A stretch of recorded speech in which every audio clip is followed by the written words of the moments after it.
Please pray for South Korea. For over a week now, tens of thousands of Koreans have been marching through the streets of Seoul and all across the country because of massive ballot shortages and election interference on election day last week. If you didn't know, last week South Korea on June 3rd held its local elections where they were voting for mayors, city council members, and governors. However, at 91 polling stations across the country, mostly in Seoul, they had ballot shortages. Lower estimates right now say that 4,726 Koreans were not able to vote. Regardless if you're left or right, whether you voted for 민주당 or 국민의힘, this is a massive election failure of epic proportions. Now, a lot of people are chalking up to just mere negligence or incompetence, but the reality is Korea's National Election Commission, they send every single Korean household a breakdown of every single candidate in their election. They spend tens of billions of dollars doing so. Yet they couldn't print out enough ballots on election day? It makes absolutely no sense. In response to this, Koreans have been peacefully protesting, gathering outside their apartment complexes, outside of Olympic Park,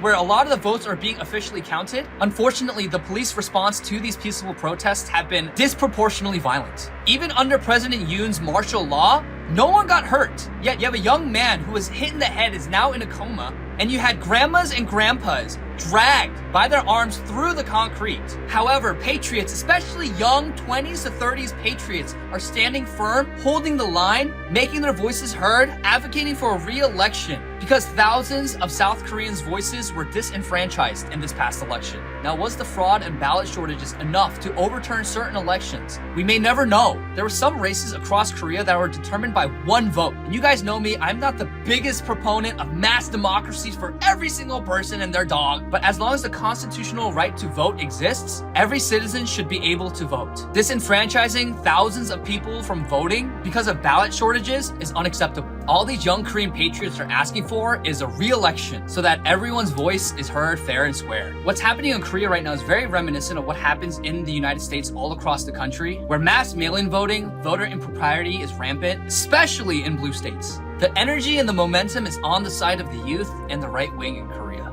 Pray for Korea. May liberty and freedom prevail as always.